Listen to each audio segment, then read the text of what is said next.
And now, after years of planning, sweating, and going broke, here is the Boots and Whiskey Podcast with Jim Belisle. I'll alert the media. Why they would give this man a podcast is anyone's guess. Then there is what could only be a bizarre coincidence or something else. Welcome to the Boots and Whiskey Podcast with Jim Belisle. Fat, drunk, and stupid is no way to go through life, sir. Country music and fine moonshine. Finally, a podcast that lets it all hang out. Let's level with America. Got your boots? Ready for some whiskey? These boots are made for walking. One of these days, these boots are gonna walk all over you.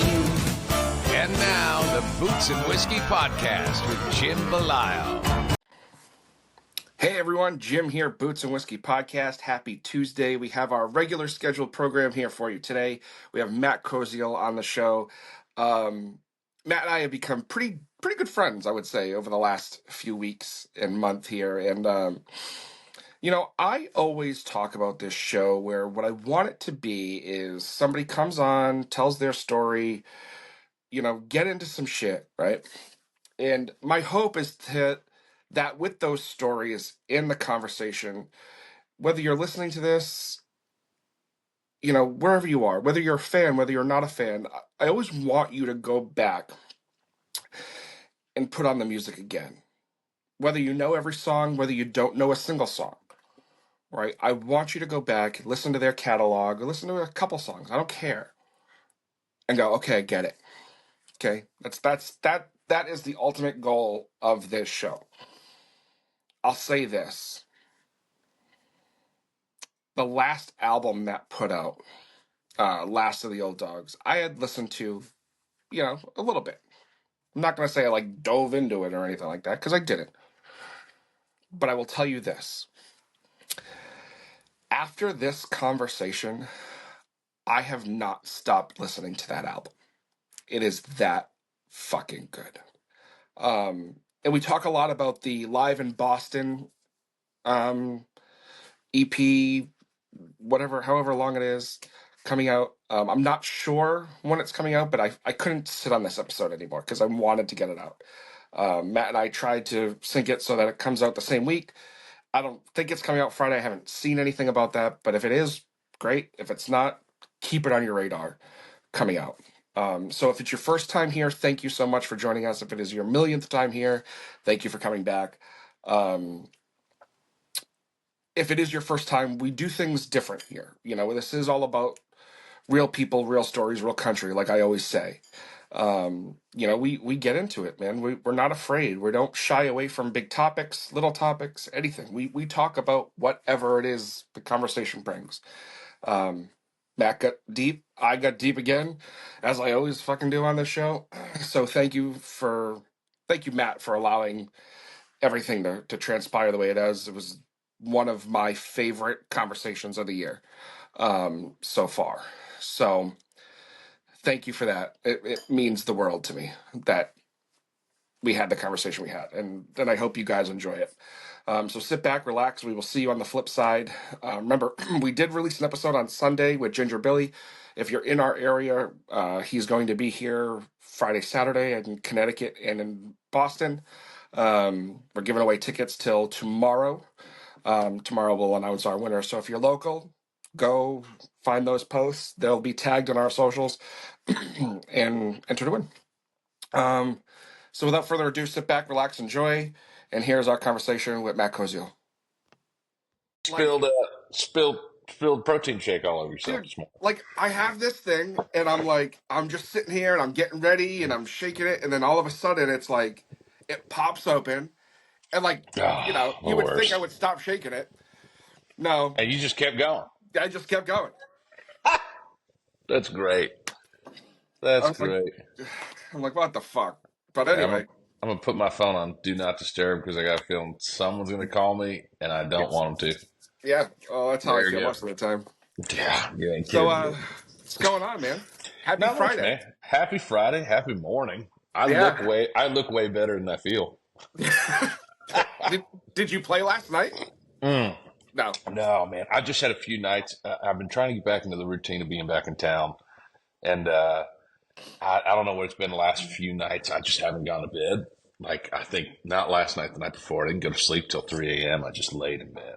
I mean, That's part of it's me looking up gear on my phone, yeah, which is my mistake. That's yeah, my fault. But yeah, I mean, the night before that, it was like 1:30. I'm just laying there, and I'm in bed at like 9:30 some yeah, nights yeah, when I'm not doing anything, and I've just like made dinner. Everything's fine. I got everything done I need to for the day. I'm like, all right, 9:30, let's get to bed. And then all yeah, of a sudden, I'm like, I can't yep, sleep. yep. Ugh, Dude, so, that's how I am every night. I don't think I've slept more than 5 hours in almost a ugh, year. ugh. It's That's I've brutal. got yeah. I last night because I track it with my. That's the only time I really wear my Apple Watch is to go to bed because I Yeah, want to know if I sleep good. Because I mean, half the time that's my problem, right? It's yeah. like, do I get enough sleep and do I get good sleep? And last night it was like 8.5 hours. It Nice, was magical. nice. But I'm Yeah, just like sometimes when you sleep that long and you wake up and you're like, why do I feel like I feel worse than I did yeah. yesterday? Yep, It's because you slept so much. yep. So yeah, One that's hundred. that's that's where I'm at right now. I try to get to bed. I try to be asleep every night by at least 11:30. Like I feel like 11:30 is a good enough time. That's all right. Yeah. And last night I was sleeping by 11:30, but then every 2 hours I was awake. Oh, the worst, man. It was That's the worst. it's like, dude, It's I'm the worst when feeling like every 2 hours you wake up and you think it's the morning. yes, and it's You like know, you feel like you slept all night. yeah, and you look at your watch or you look at your clock and you're like, why is it Yeah, 2:30 in the morning right now? yeah, yeah. Ah, sorry. I love having these conversations with people that are more highly successful than I am. So that's fun. Mm.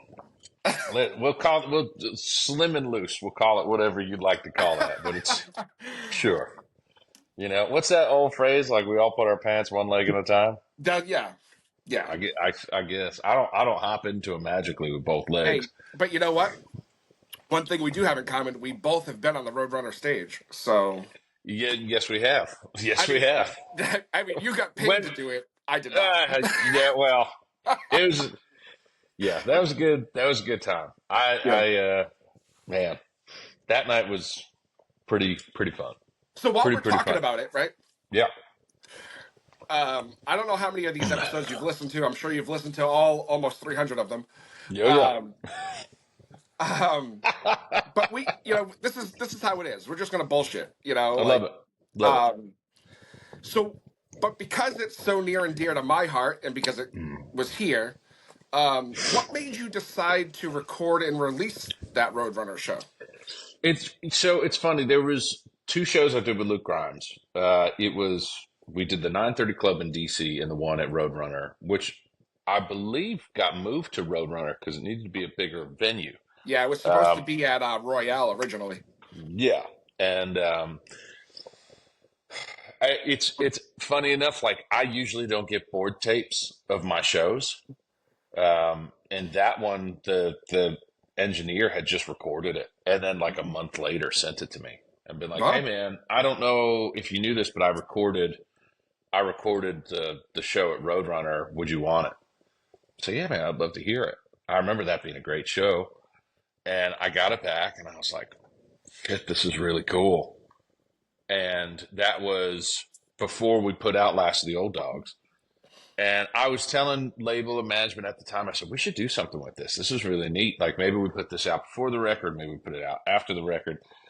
And they sat on it. We sat on it for a while. And it was something that I would always bring up. And even after Last of the Old Dogs came out, I was like, hey, we have that live record or that live recording from Roadrunner. We should put that out. And, sometimes it was just like, yeah, we want to do that. And then it would never happen. It was kind of one of those things that just kind of fell by the wayside. And then getting into New Year, I realized I hadn't had a lot of music out over the last year other than a record, even though it was a big record for me in terms of songs.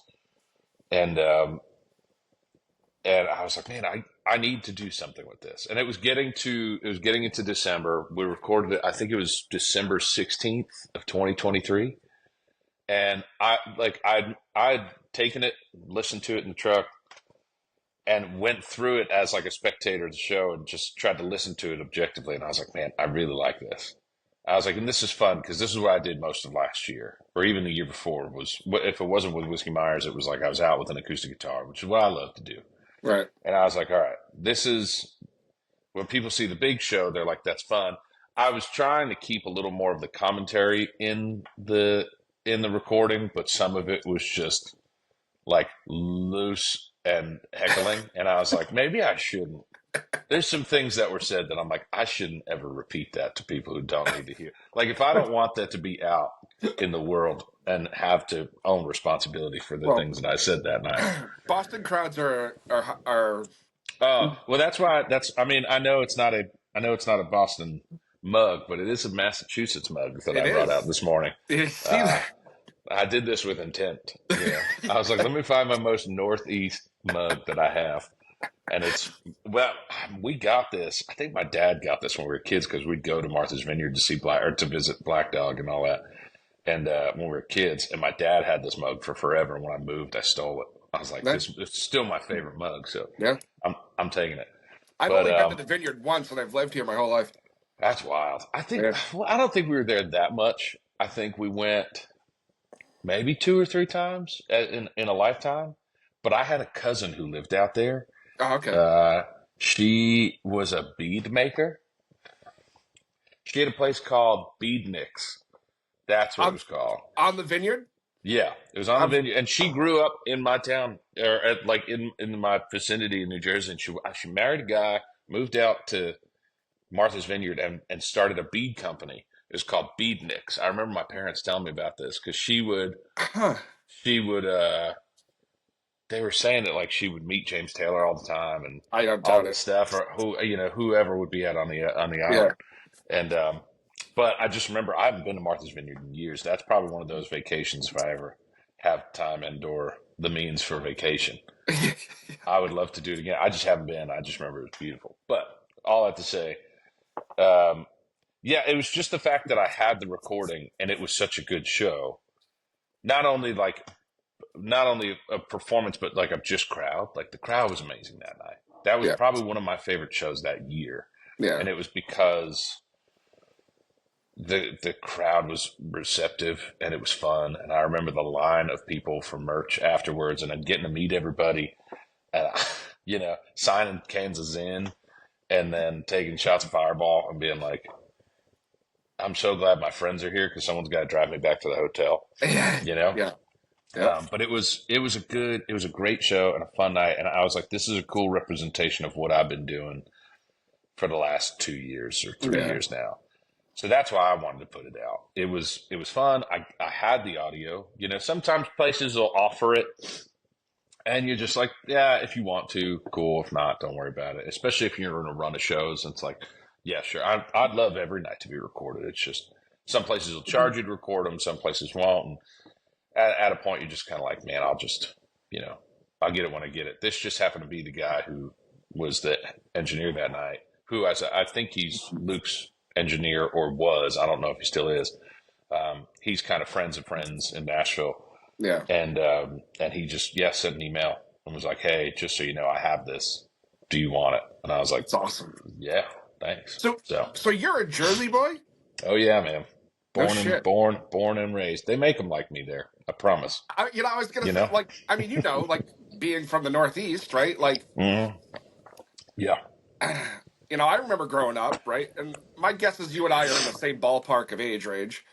Yeah. I'm 36. I'll be 38 in like a month and a half. So. Well, happy birthday early. Thanks. Wait, are you a March baby? Yeah. What day? 4. Okay, I'm 28. All right. So we're yeah. Close enough. Yeah. Growing up here, like country music wasn't a thing. Yeah, you know what's funny? I think it always was. I think it's just when we were younger, it wasn't played as much because you didn't have streaming services. You didn't have. I mean, when people think about New Jersey, and I always tell them this, and it's the same for Massachusetts, right? People think Boston, right? They hear Massachusetts, they think Boston. I used to play in a town called Snoqualmie Falls, Western Mass.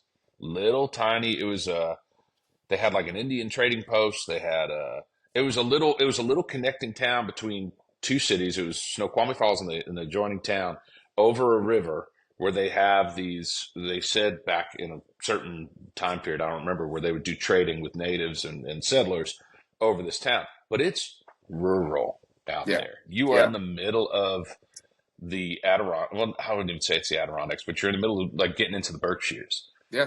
And then in New Jersey, I mean, I grew up in a very rural, or not rural, I grew up in a very urban part of New Jersey. Very like, it's very close to New York, all that. But my folks, when we were young, my mother and my father were always big fans of country music. My dad's a big fan of folk music. My mother always loved, more like 70s, 80s rock and roll. I've got their record collection here, and my mother had some taste, There's everything from like, I have all the James Taylor records to Toys in the Attic from Aerosmith. I think there's REO Speedwagon. There, all the kind of stuff you'd hear from kids who grew up or were born in like the 60s, grew up in the 70s, 80s. But it was a lot of there. I think there's Jethro Tull in there. There's and there's of course the barragement of Bruce Springsteen sitting in that collection. But it's like, so when I tell people, I'm like, you got to realize the one thing about where I grew up is even though where my house was, where I grew up in the house was, you can hear your neighbor's phone ring. I said, if you go 30 minutes west, if you go 30 minutes east, you're in Manhattan, right? If you go 30 minutes west, you're in the middle of nothing. You're in woods. If you go 45 minutes west, you're deeper in woods. If you go an hour south, you are in the Pinelands. You're in farmland. You're in the middle of nothing. So I think country music was always there. I think it took a while for it to be heard more like in the urban areas because you didn't have streaming. You didn't have radio stations that would play country. So, and people ask me like, where did you start hearing some of this stuff? Well, my love started I was a huge Elvis fan since I was a kid. Really? And then, oh man, I dressed up as Elvis for Halloween in like the third grade. My aunt Sue, my grandmother's sister, sewed me a white jumpsuit, and I had a guitar, and they sprayed my hair black, and I ran and shook my ass around my first grade classroom. But so I always loved rhythm and blues. I loved Motown music, and I remember listening to Elvis's gospel records when I was a kid, just because it was something that Elvis sang, so I didn't care. But my folks had bought a place. My grandfather back in the 60s bought a piece of property up in Mount Pocono. It's a little town called Newfoundland, and it's a very small town. And when he passed, my parents decided I might have been 12, 13, or no, not when he passed. This was way before he passed, because he used to come with us. My parents decided when I was about 12 to get a house up there, a little cabin. And they've had it since I was, 12. But as soon as you cross the Delaware Water Gap going into Pennsylvania, because we always thought of Pennsylvania as like the Wild Wild West.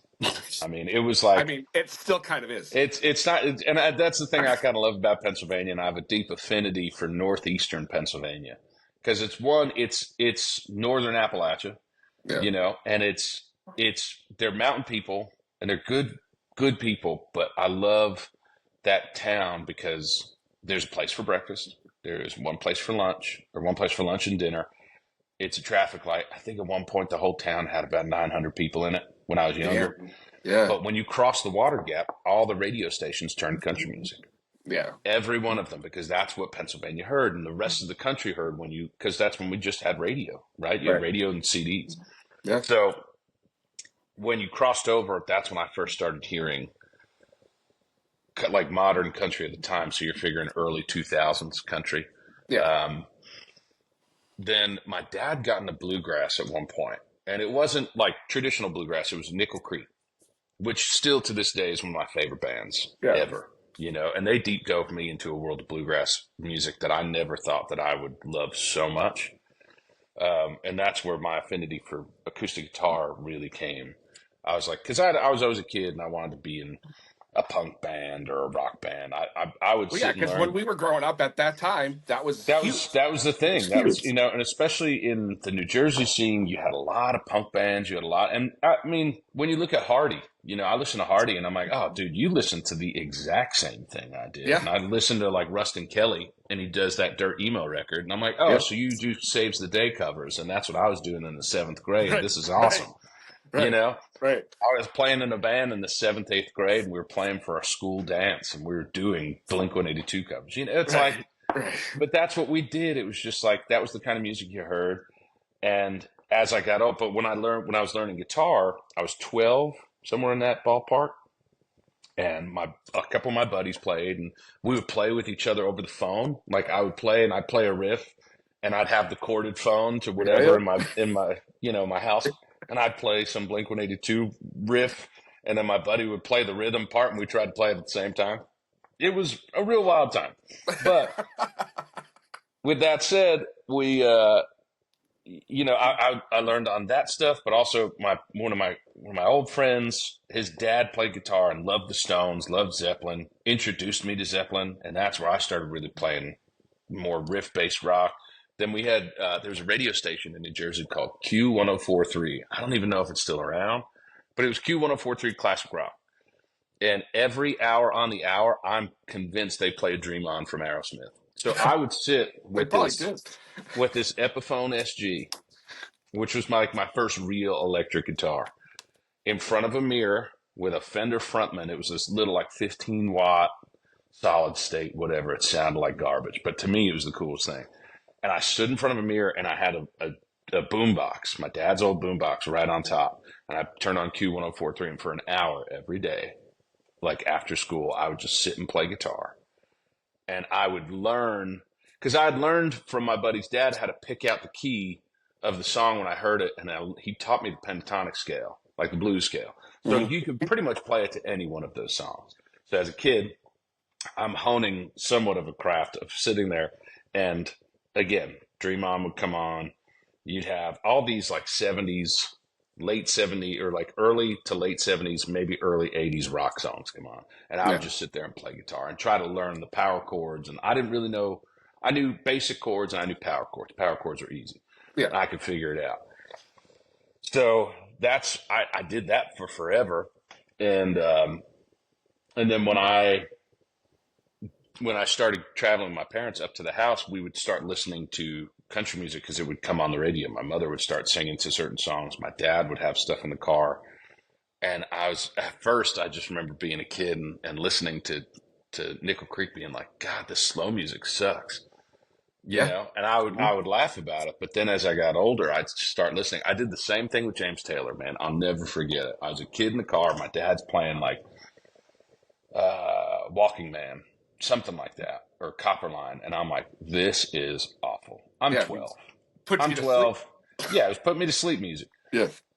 By the time I'm 16, I listen to Copperline again. And I go, oh, I get it.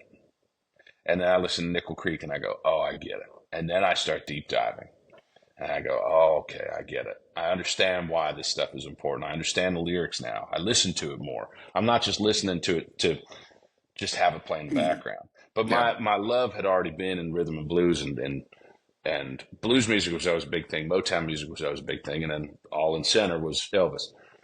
So I knew that stuff excited me. Now it was about finding the secondary version of that. And that's where all of this started to come about.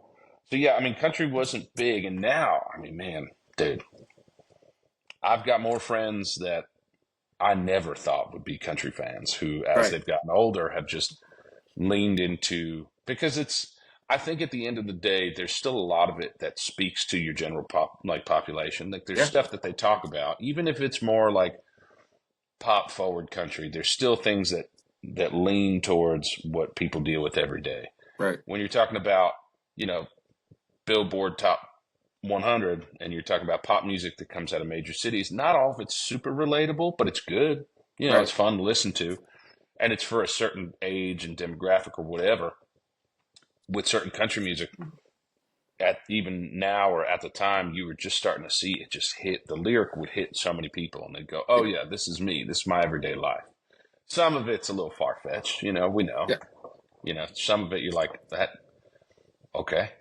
You Right. know, but Right. even Yeah. I've been in Nashville for 10 years, and even me, you know, there's only so much that I can assimilate to with somebody who grew up in South Alabama, you Right. know. But Right. at the same time, I tell people I've got a good friend. She lives down in Dothan, Alabama, and I was talking to her about my hometown one day, and I said, you know, what's funny? I was like, this shit's not that different.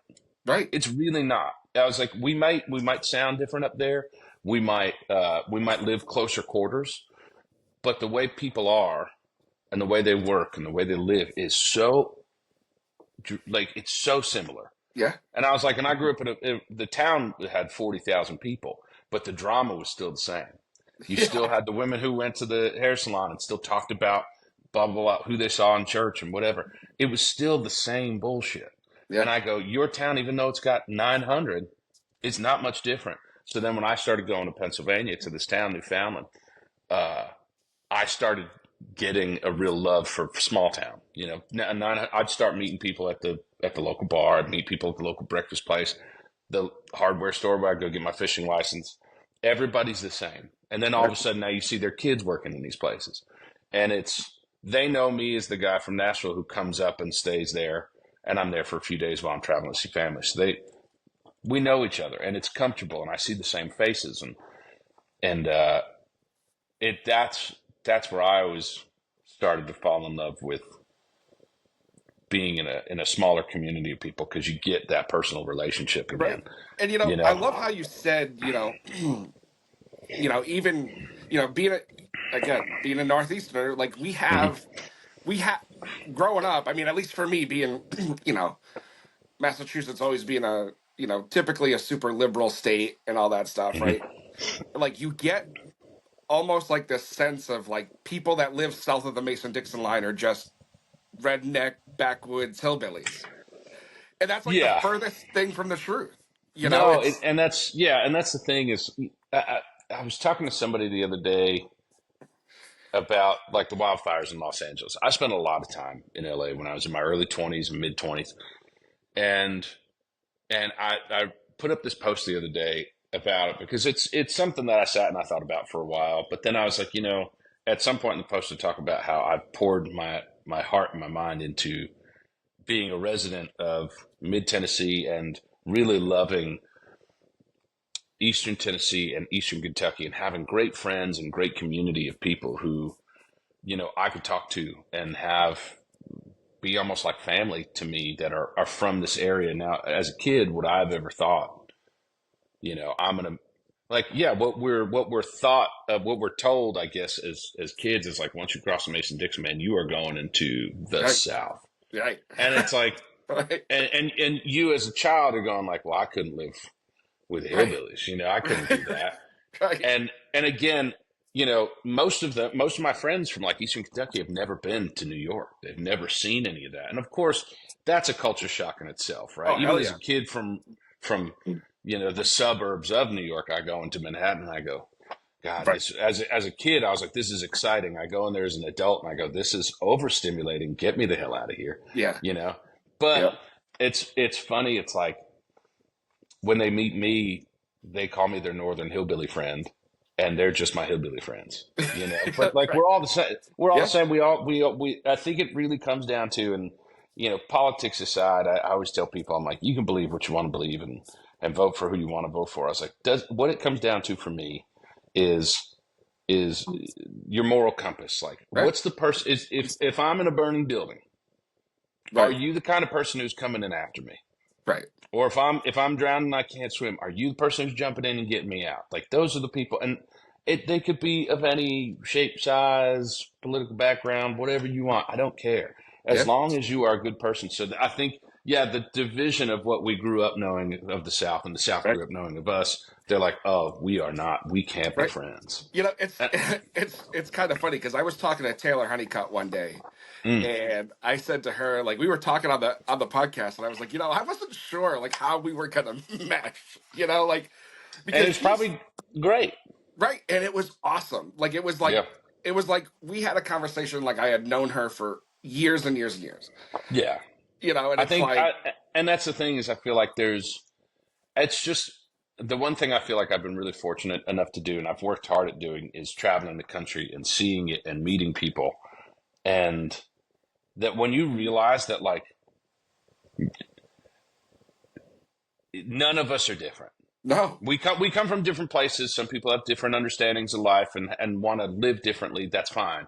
But like when it comes to like the basic essentials of being a moral person, we are Yeah. all the same. Like all Yeah. of us nobody wants each other to get hurt. Nobody Nope. wants each other to not have the ability to do what they want. Like we all want the same thing. I Right. think this gets deeper into my bullshit, but I think what we're told is that we're different. Yeah. And Oh then when no. you It's really 100%. when you really just go out and meet people and you start talking to them, you realize, man, we are what you really want. There was a really great commercial years ago, and it was a Super Bowl commercial, I think. It was a Heineken commercial. It was a beer commercial, which was so awesome that they did this, but I'll never forget it. They had it was like a table and a screen and then two beers. And then they would bring in these two like drastically different looking people. Like one was a Wall Street guy, one was like a very like young, hip photographer, whatever. And then they would show these videos, these interviews talking about who they were. And they were so drastically different. Like the Wall Street guy would be like, I hate, artists and blah, blah, blah. And the artist would be like, I can't stand the man or whatever. And then they would be like, okay, now that you both have seen these videos, you have the choice to sit. And what they did was before they showed the videos, they would have the people sit at the table, take a swig of beer, talk for a few minutes, and they would get along and they'd be like, oh, yeah, hey, it's great to meet you. Very cordial, you know? And then like 5 minutes in, they'd play the video. And then they'd realize that they are people who dislike each other. Like these are the people that we're told to hate. And then I gotta find this commercial, but like then the commercial like stops the videos and it goes, all right, now that you've sat and had a beer, had a good conversation, and now you've watched these videos, it's up to you to sit and finish that beer, or you can leave. And what it showed, I love that it does that. What it showed was that, I mean, I think one guy pretended to leave, and the other person was devastated, and he's like, "I'm just kidding. I'm gonna come sit down," because they knew that it just doesn't matter. Like Right. if I can sit and have a beer with you and just talk, we're gonna realize that we're all relatively the same. Well, You like know, we it's no good. It the other day this happened to me where like I was talking to somebody and they had sought. I have a Jeep that everything is plastered with country music. Like I have my oh stickers yeah, from Tanner and whiskey and hmm the list goes on, right? And like I've always like in a sweatshirt and jeans and just oh yeah, I look the part, right? yeah, And so I was trying to have a conversation with her and I was like why are you so standoffish? yeah. What's What the going on? right? And she's like, "Oh, you're just one of those conservative asshole guys." And It's so funny, man. I was like, "What are you talking about?" Yeah, And she's like, "I don't think we have anything to talk about." And I'm like, "How do you know?" She's like, "Well, you're a big country music guy." And I'm like, "Yeah, so right, right." So I was like, "All right." So then, like, as the day went on, like, I tried to put a little just tried to be like, we're we not may that not be that far off with what we think yeah, about. And at the end of the day, she was like, I had a different thought about you than you actually are. And I'm like, see what a conversation will do? Isn't that See how amazing? easy that is. See Right, how easy it is. It is, and right, that's the funny part. Is like again, like when it comes to what like when people think about me playing country music or Americana music or folk music, whatever, and they go, "Well, man, you're from the North. What do you guys know about it?" And I go, "I mean, pretty much everything that you know about it. It's again, right. we sound different. We come from a different place, but the morals are still the same. Yeah, We do the same thing. My town was a relatively just middle class, blue collar town. yeah, I yeah, like there wasn't anything different about my hometown than anybody else's, other than it right, was just congested. right, right, But like, oh, you grew up in Nashville. I'm like, tell me about congestion now, my friend. right, right, Like I think that's the thing. It's every every state has their big city area, right? Mhm. You've got Alabama, you got Birmingham. Birmingham's just packed with people. You've got Atlanta. I'm not driving through it if I don't have to. Right. It's too many people.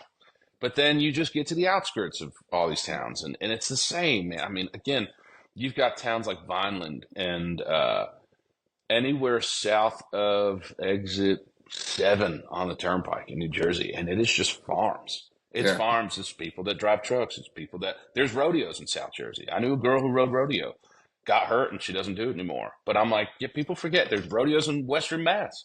Right. Yeah, I remember There's a somebody came rodeo up to out me. here. Yeah, there's somebody that came up to me at that show at Roadrunner and was like, hey, if you're ever in the area, we have a rodeo, Western Mass, you should come to it. And I was like, I'd love to. That'd be amazing.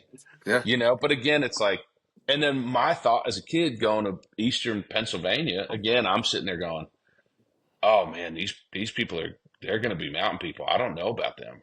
Yeah. Because that in my head, we didn't really leave our little bubble as a kid. I mean, we'd Right. go on vacations, but I remember being a kid and driving to Florida with my parents, and we'd stop in Georgia or South Carolina, go to a Cracker Barrel and hear a woman's accent.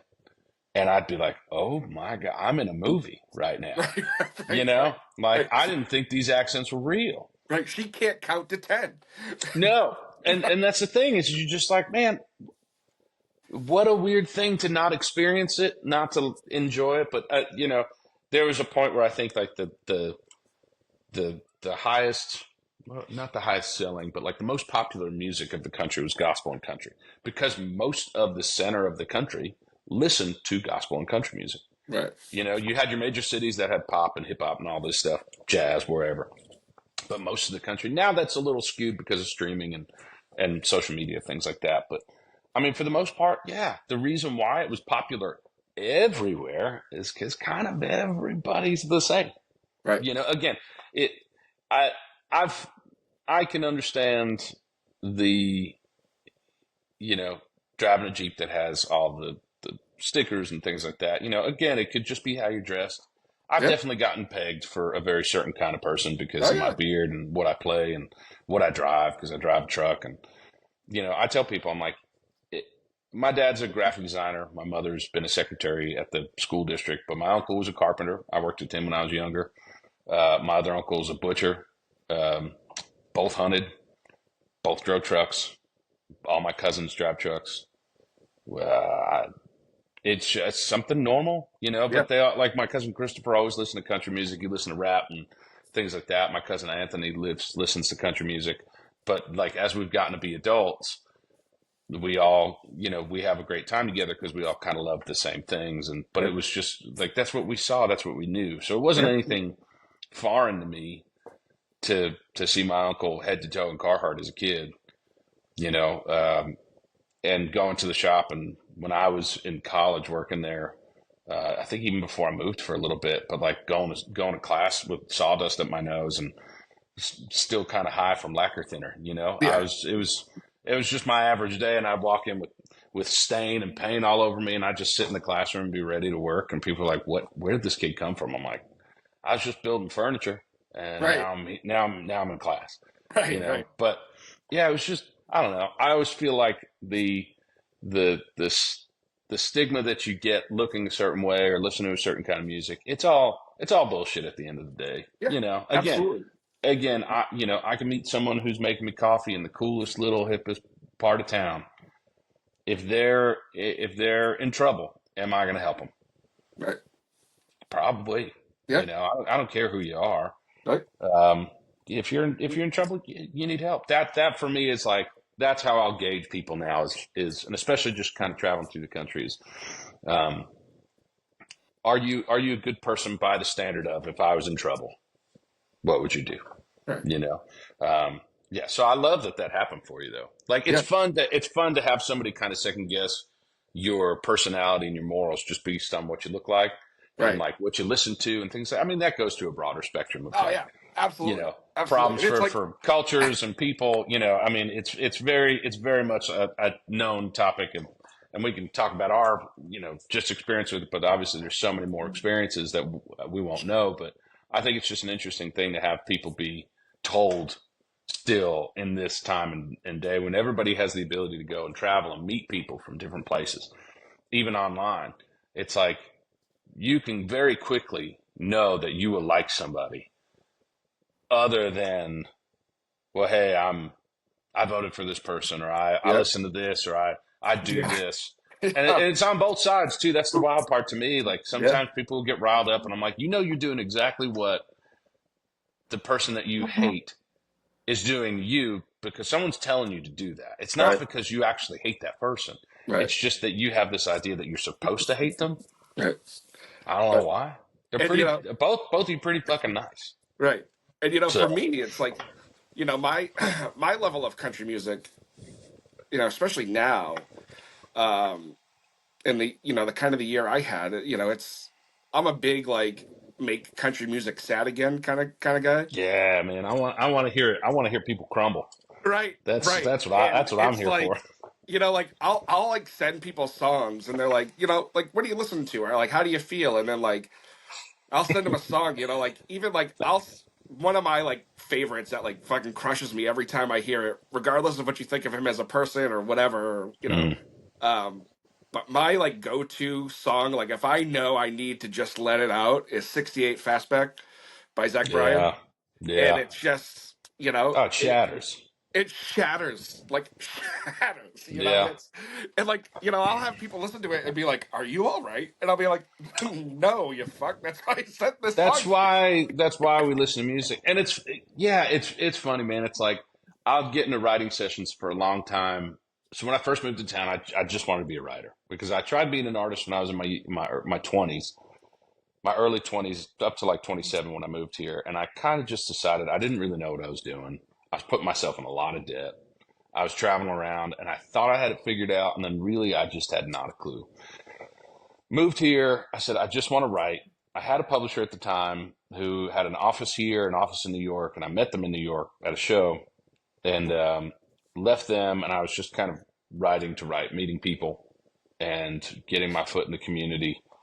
And found my way to a publisher, and I was like, this is it. This is what I'm doing. And then that was 2015 to 2020.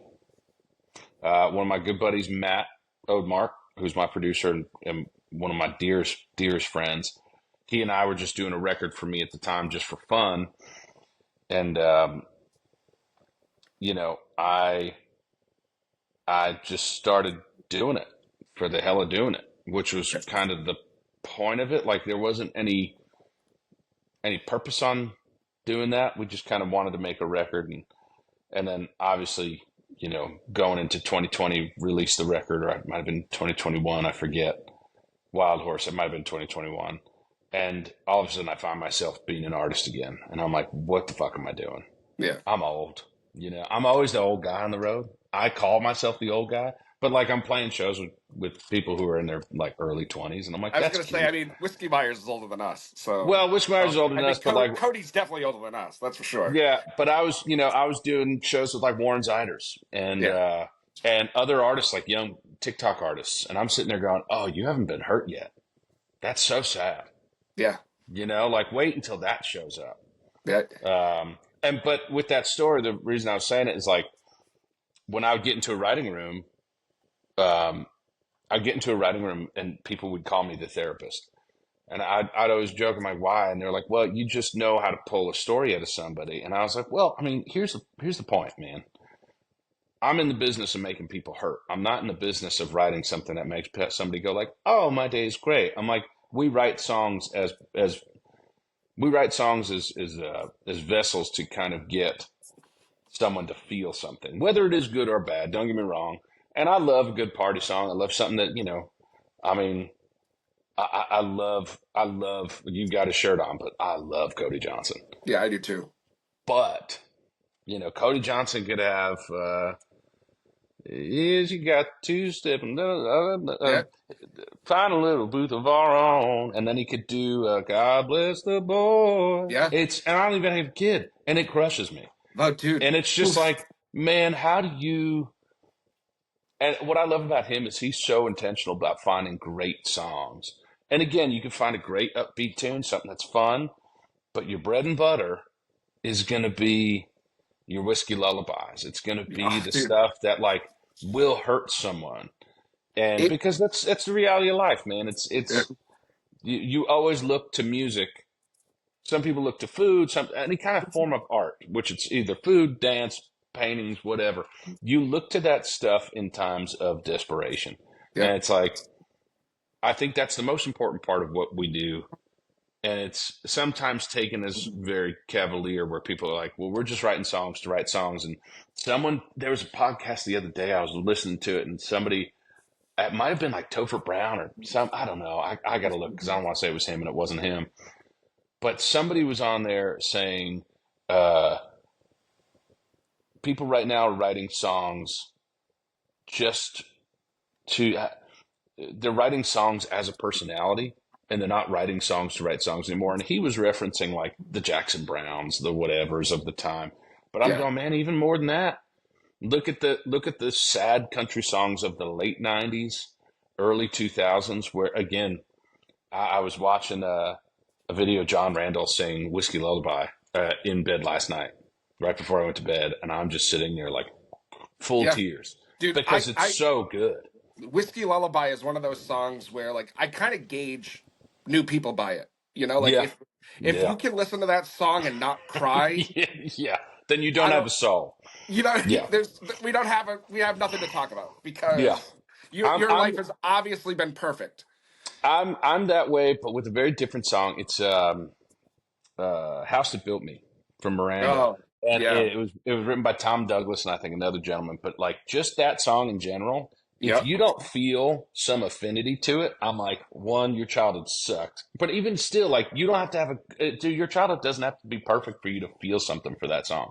right, Because it's just about the building and the memories of a building, good or bad, yep, that made you who you are. And it to me, if that song does not do it for you, I don't that's one I'm like, I don't know if we could be friends, yeah, but it's dude. like, it's just that there's something to that song that I go, you can't, if you're sitting listening to it, there's no way that I could think of that you can't feel something. And Right, that's the kind of song I'm always in search for when I'm yeah, writing is like, even if it's something fun and like I wrote with two good friends, got John Sherwood and Blake Chapin the other day, and we wrote a song called, uh, the slower you go. And the idea is like the slower you go, the slower you get there. Like sometimes we're moving too fast and it's better to slow down and just enjoy it because we're going to get to the end of life real quick if we keep speeding through this shit.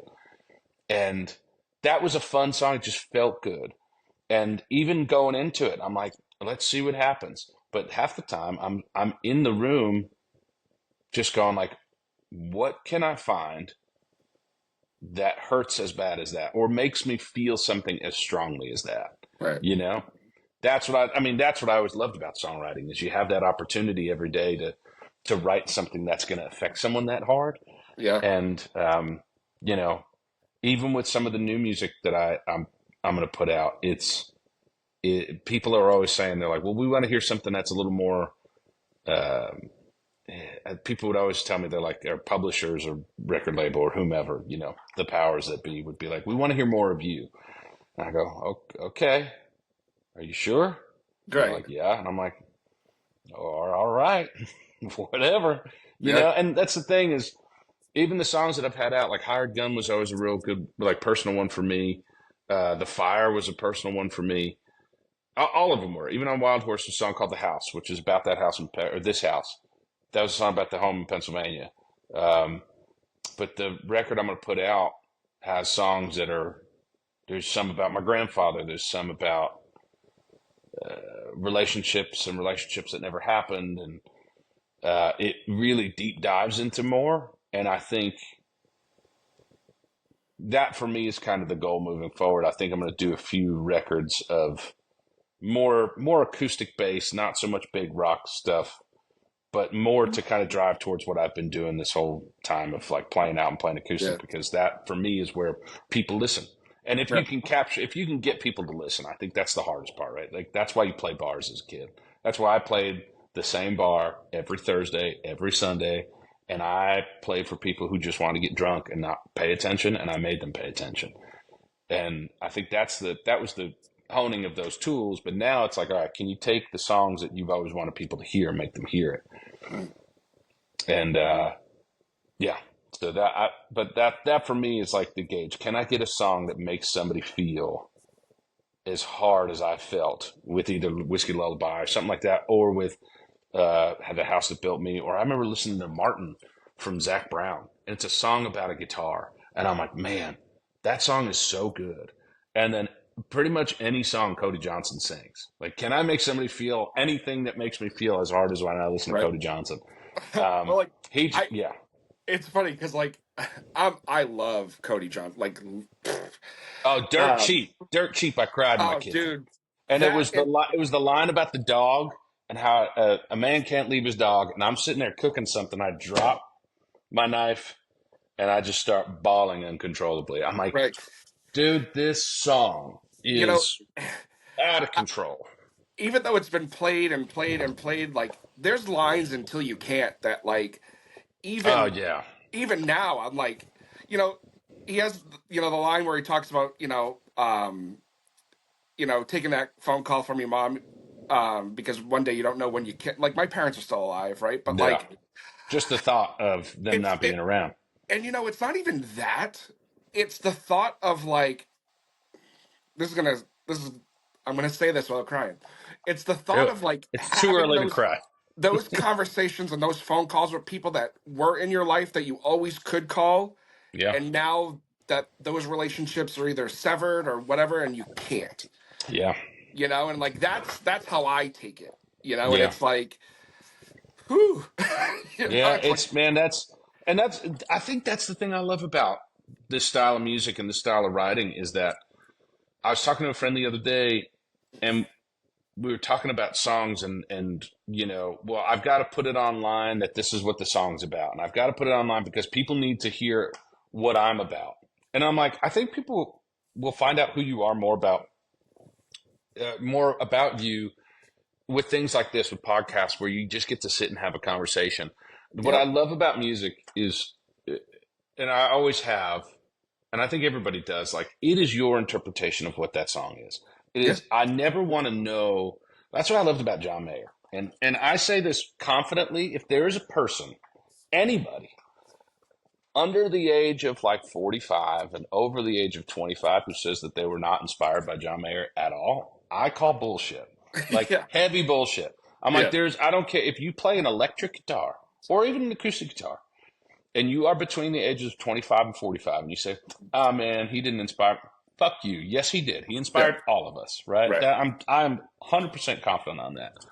right, But he has songs that I know what he wrote them about were not what I needed or were not the same thing as what I was going through, but I would hear it and I'd go, man, how did he just say how I felt so clearly hmm, without knowing what I'm going through? But it was yep, because I could take those words and make them my own. And yep, that's, I mean, with any song, I feel like sometimes there's country music that's so pointed and you're like, all right, I know exactly what this song is about. And unless I go through that, that'll only be the time I listen to this song. The yep, House That Built Me is very specific, right, but you've got a song, gosh, what John Mayer song? Slow Dance in a Burning Room is a great example of not a lot of words. It's very plain language, but it could be like the situation doesn't have to be the same, but the outcome is the same in that relationship. It's just a burning house, you know?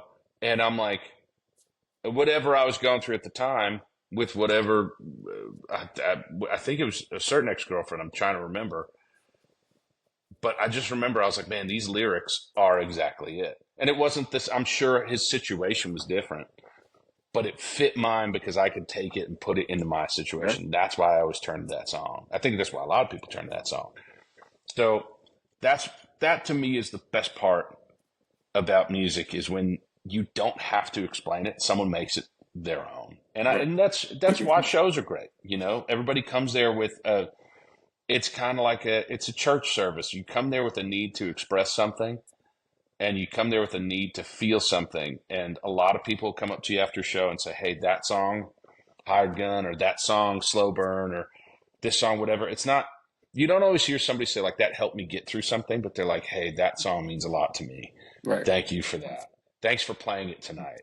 Thanks for, and it's tough. Like I always try to play a song. If somebody yells something out in a place where I've never played, and they're like, "Hey, play Slow Burn," which that was always the song. I never know why. It's kind of like my Freebird, right? Like every show, someone would ask for that song, and it would be in a town I've never been to, and I'm like, "All right, hold on." So I'd detune and go and play the song because if it meant that much to them, for them to sit there and yell it, and I'm in a town no one knows me, and they've heard that song, it's going to make their day because that's the thing that they connected to. I don't know why. I don't know what happened, but they connected to that song. And 9 times out of 10, they'll come up to you after and say, "Hey, here's why," or "what this did for me."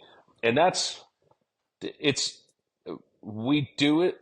Like, I don't want to say we do it because I'm not going to talk about 4 musicians, but I feel like I do it because it's a form of realizing I'm not the only one in the room who feels that. Mm. I have the ability to write it down where a lot of people don't. So that's the whole point, right? Like you write it down and you sing it because a lot of people don't know how to do that or can't do that. And I think the best part about music is you are finally, and especially playing a show. It's my favorite thing about it. You are not you realize very quickly if people like it, you are not the only person in the room who felt that. Right. Yeah, even if they're just drunk and singing along, or if they're drunk and just wanting to hear a song and they think you're good at what you do, that's fine. But then there's like the 10% of people who are listening to you, and they go, "Fuck, I didn't think about it like that. I needed to hear that today. Thank you." And you're like, "Cool. Well, I felt that way 6 months ago when I wrote this, and it still kind of sucks. So I'm glad that we're commiserating together." Right. And like that's the thing about Slow Burn is it was a really tough time in a relationship with someone who was a good person, and that we just didn't work out. But it's funny in that Roadrunner, in the live record that'll be out. You hear me say like, "This is a song about an ex-girlfriend I'm really happy isn't around right now," and there's some dude, I don't know who it was, might have been you. That was I like, wish I was there. the guy was like, "Fuck her," and I'm like, "Yeah, sure, whatever," But it's like for that guy, him yelling that, he was probably just trying to be funny. But I'm guaranteeing he was drunk and drinking some girl away that night. Right. Yeah. Because he's out of the show, he's got to feel something, and that's the fun part, right? It's just, yeah, you want people to feel things, and that's why you get into it. And then there's the whole, put yourself on social media, be a personality. But at the end of the day, like, man, I want to write songs that people feel good Yeah. about. And you have people who are very good at being the personality, and you have people who are very good at being the artist, and sometimes you're not good at being both. Yeah. I don't love the personality aspect of it, but you got to have it. You got to have some kind of thing to it. And then as long as the songs back it up, that's all. And that's why I love Cody Johnson, right? He's got the personality, and he's got the songs and the personality and the performance to back it up. For me, I get on a stage with a guitar and I drink some bourbon, and people are like, it makes sense to people because that's what I'd be doing at home. Right. I think that's the key for me. Is like, if I would be doing that in my living room, do you believe this is me? Right. Or does this seem like a show? And for the majority of it, that's me. You're just getting what I'd be doing at my house. Right. So it makes it really easy to be authentic that way, I guess. So how forget how good you are at what you do, right? And Thank you. this might be the answer, right? But how did you get connected with, like jumping on that whiskey tour and opening for Luke and like all of, because you've opened and done some pretty kick-ass things. Yeah, so that was the thing. Is like when I got back into the artistry thing of it, there was a group of people who got very excited about what I was doing. I don't know why. Again, to this day, I couldn't tell you what was the thing that like ticked them off. It was Wild Horse. It was that record. And I really think it was because I didn't give a shit about making it. Like I didn't go into it going like, I've got to make a record that makes me famous. Or I've got to make a record that makes people like me. I went, I'm going to make a record because I feel like it. And I'm just this kid living in Nashville. And I feel like I'm going to make a record with some friends and do something that'll be fun. And people heard it and they're like, hey, you can't just like throw this online. Somebody should like do something with this.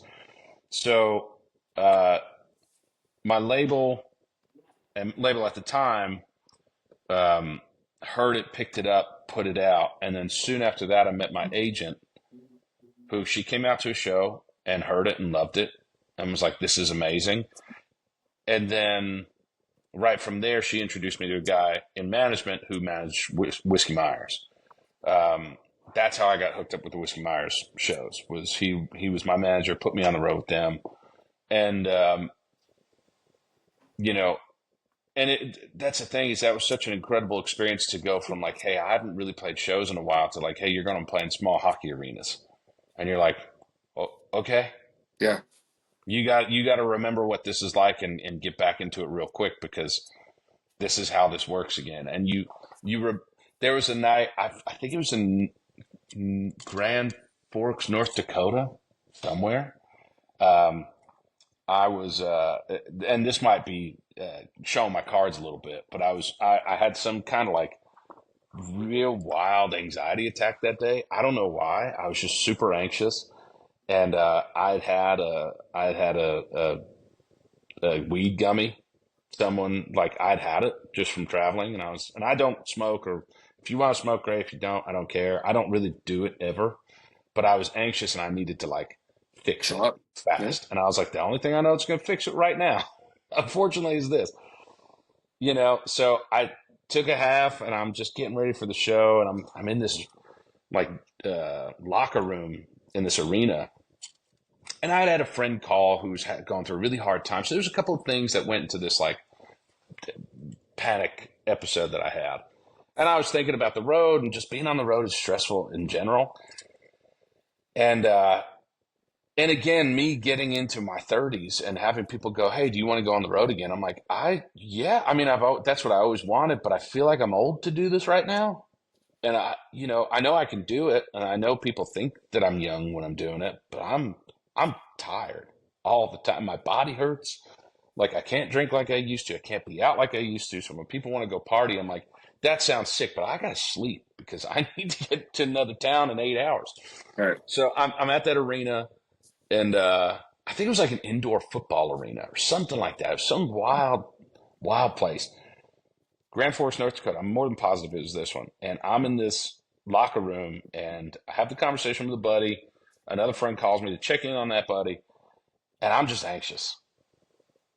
And then, like, right before we get on stage, I get a little glass of bourbon, and I talk to the band. I'm like, all right, let's go have some fun. And the gummy just kicks in. And I went, oh, man. So my body slows down. And here's what I loved about this moment. We get on stage, and it's a great crowd, fun night. And I'm getting to play with my best friends, and I'm getting to play an arena, and I'm getting to play loud. I have an 80-watt amplifier cranking, and I'm just playing music that I love.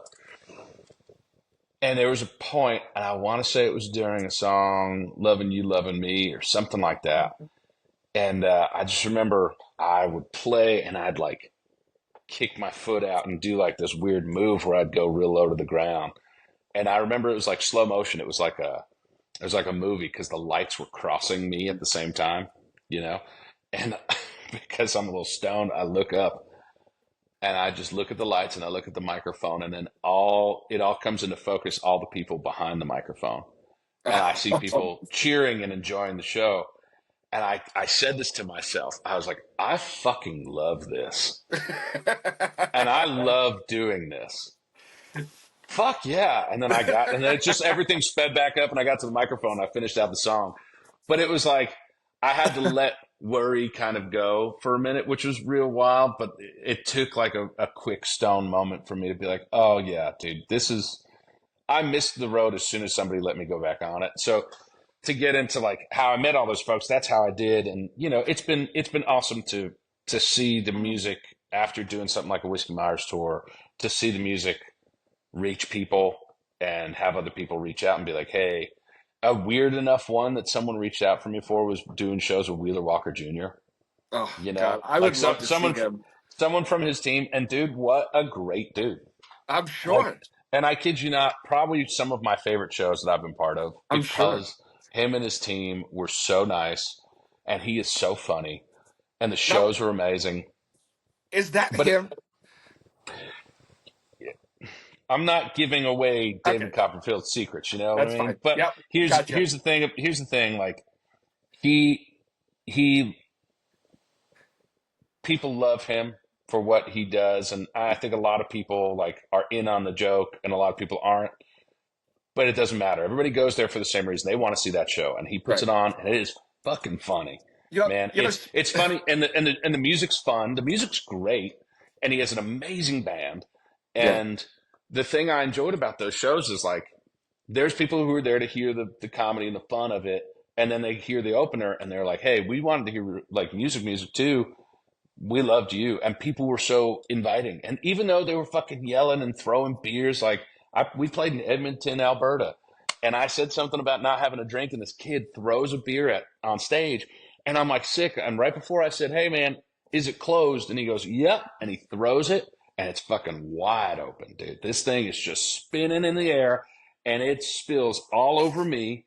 And I grab it like Stone Cold Steve Austin. I catch it. It's pouring over my guitar. I slam it back. I looked like an elderly version of Gavin Adcock. Slam it back, and I throw it to the ground. I go play some sad song about dogs. You Yeah. know, it's like it's nowhere as cool, but it made me feel cool for a minute.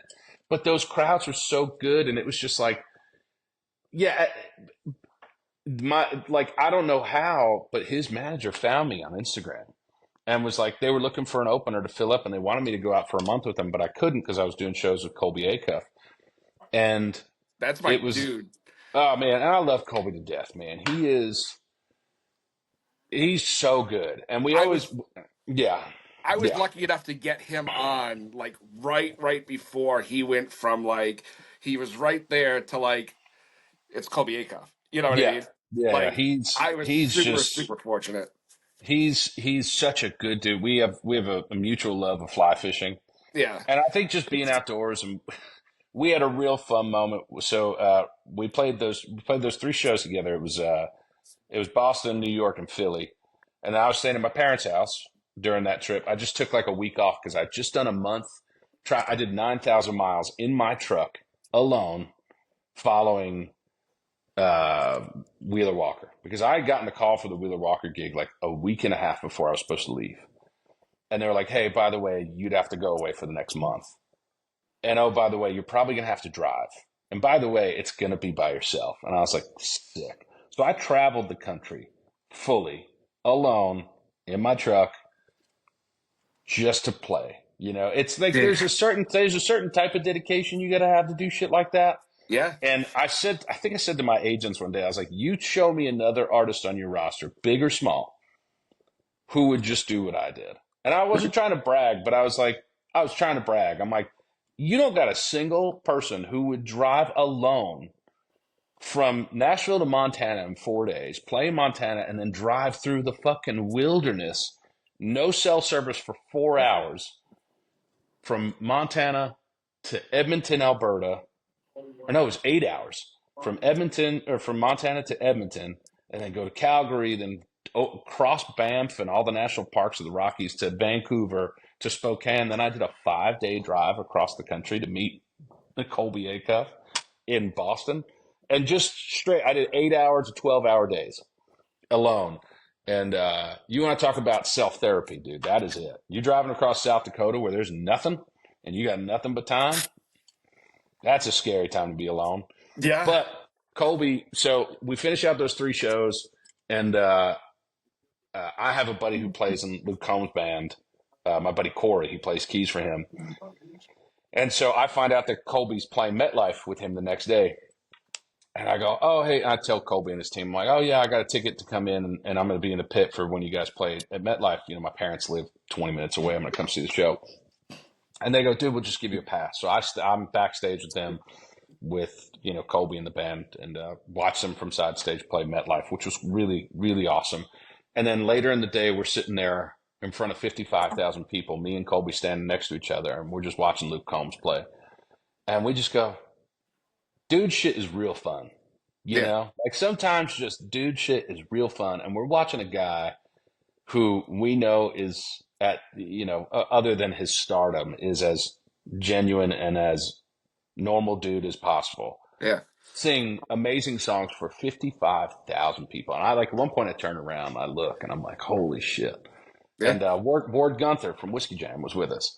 yeah. Oh, I And love Ward. I ran into Ward's Ward the one best. time. Yeah, Ward's the best. And like we were all sitting there having this like aha moment, watching Luke Combs play at MetLife. And for me, MetLife, before that it was Giant Stadium, but then Yeah, they built MetLife. But still knowing that like Springsteen does 4 nights there. It's just like looking around and just going like, man, there are 55,000 people. And I know that's not the biggest place he's played, but for me, that's like one of the bigger places I can remember as a kid. And we just like me and Colby and Ward are just sitting there watching Luke, and we're like, man, yeah. like this is the world we live in, and we feel very fortunate to be a part of it. Um, But like the same thing can be said, for like the stuff that I do, and the stuff that I've been yeah, fortunate enough to be a part of, where it's like, I get opportunity all the time for things that like, and like you talk, me asking you your question about Wheeler was kind of like forgetting I'm being recorded, because it's like, yeah, no, you, I've had conversations with people all the time, like off the record and stuff that like I would love to just sit down and talk about. You know what I yeah, mean? Like the things you see backstage at a show and conversations you have, and you know, in a way like gossip, right? Because it's like yeah, this genre is so big but so small where everybody knows everybody. yeah. And it's like it's fun, right? It wasn't long ago I was side stage for the whole Shane Smith and the Saints show when they were here. Oh yeah, dude. And Great guys, by the way. I Great love those guys. guys. Like I love those guys to death. Everybody in the band to, the crew, everybody. And I'm sitting there and I'm talking to Eric, their photographer, and I'm like, this is like I'm like, how do you do this every night? He goes, dude, every night it feels the exact same. Like Yeah, that, like holy shit. yeah. And it's like, Yeah, I think that's the fun part about touring, right? Is it's like um, it's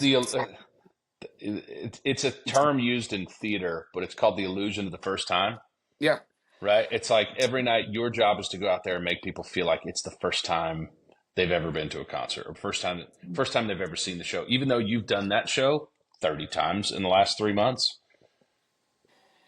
The truth is like it's not hard to do. It's not no, hard to make people feel that way because you're in front of a new crowd. You're in front of a new energy of people. Some of these people have never heard you before, and that's the thing is when you get in front of a crowd of people who know your songs, and that's only happened to me a handful of times where like I'll go into a place where people will know the lyrics and sing them back, and I see them and I'm like, holy shit, that's kind of fun. Then it's new for me, but even still, that it's just your every night has a new feeling, and it's this I call us a traveling circus. That's all we do. It's a traveling circus, and that's where I hope, my true hope is that, I think about music when it was a point where like if you wanted to discover somebody, your whole thing was like go see them live. And I think that we're getting back to like seeing live acts because as much as social media and Instagram and all that have been a huge tool, I grew up in a time where there was a point in my life where we didn't have cell phones. A good right, portion of my life where we didn't yeah, have, like a third of my life where we didn't have cell phones. There was a point where we right, didn't have the internet. So it's like I didn't grow up with this stuff. And I understand for younger artists, it's awesome because they grew up having all this and it's kind of the tools that they've known their whole life. And when you get told by teams to be like, hey, use social media, it's a tool. And I'm like, I think it's a little easier for you guys than it is for us. Like, we don't want, like, our job is to write the songs, play the songs. Now your job is to write songs, play the songs, make the content, or create the content, make the content, push the content, promote the record, do all this stuff. And I'm like, man, we're now being told to be 9 different people. And a lot of that sometimes and 9 times out of 10 will take away from your creative ability yeah, to write good songs. So it's like again, not to always talk about him, but what I loved about John Mayer was he always took seasons. Like he'd have a touring season, then he'd have a writing season. And he would just write for X amount of time and make a record. And then he'd be back out on the road. And I go, man, it's a really important balance to have where you're not just constantly on the road or constantly making content or doing any of that, because the content it takes away from, because you're trying to be creative to make stuff that makes people like your personality. Right. When they could love your personality, you can be a massive star on Instagram for your personality, but your music might not be the thing that they connect with. And then they go to put you on a show and you can't get 15 people in the door because no one really likes your music. They just like you online, Right. And I guess that's the argument I've always had with people is like, do people who love you online and the numbers that you have online always translate to people who come in and see you at a show? No. Yeah. No. Not even close. And I think that's the thing for me. Like, I love going and playing shows because I love hitting different markets and I love hitting them twice. But like when I watched bands growing up, that's how they made their career. That's why there's still bands like Taking Back Sunday who are still playing, Right. 20 something years later, because they've hit all these markets. Talk about old punk bands or emo bands, like they've hit these markets and grinded for 15 years to be able to, for another 10 years, just go, hey, we haven't played in 5. We're going to go hit these markets, and people are going to show up 2,000 to 5,000 people a night. It may not be stadiums, and you may not ever see that level of success. But I mean, if you're playing in front of 2,000 to 5,000 people a night, 1, you're making a good living, and 2, those are people who still love your music 20 years later. Right. It's like, that's the cool thing, because you went and played for people. People heard it. They connected with it. There is nothing, and I promise nothing. I don't care how great AI is or how technologically advanced the world gets. Nothing will ever replace the feeling of going to a show, seeing a musician, connecting with the music, and then you going home feeling euphoric. Dude, I was driving home from seeing my parents. My buddy bought tickets for me, him, and his dad to go watch Jeff Hughes, Rodney Crowell, and Vince Gill play at the Sky Pack in Bowling Green, Kentucky. And there's me, us 3 fucking hillbillies, sitting together, couple of drinks in, sitting up in the rafters, and we're just drinks in hand. And we are listening to these 3 play incredible music side by side by side. And they're playing hits and whatever. And then the end of the night, Vince Gill ends with Go Rest High on That Mountain. And the 3 of us, grown men, crying together. Because 1, it's Vince singing one of the best songs ever.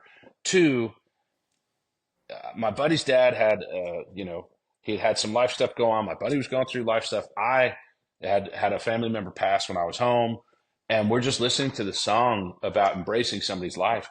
And we all just start crying, and we're just kind of like laughing at each other, as well as like weeping for one of the best country music voices ever, one of the best guitar players ever. And he's singing one of the best songs ever. And I'm going, shit, I could never get this over a computer screen. Yeah. You can't feel that. There's something about being in a room with someone who makes you, the energy of the air fills itself. And like, that's what I love about shows. And honestly, that's what I loved about those Wheeler Walker days, was because they were rooms of maybe like 2,000 people at most, maybe 2,500. Some rooms were 1,000. But the energy of the room, even though people were drunk and like having fun and loud, it was still like, when I spoke, they listened.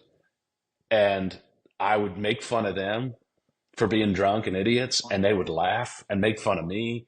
But it was this mutual respect of like, we're all here to party, we're all here to have fun, but I'm going to sing you a song, and if you like it, cool. If you don't, you can go piss off and go get another drink. And people would just stay, because I told them, I was like, I don't care if you want to be here. I'm going to sing because I want to be here. And they respected me more for that. And then they felt something. And then they'd come up and be like, man, we're so glad we came out tonight. You will never get that through fucking AI. You'll never get it through a computer. And that's one of those things that I've always tried to harp to my team and just say like, hey, where I thrive and where I know I have is just playing live for people. That's why I wanted to put out this live record.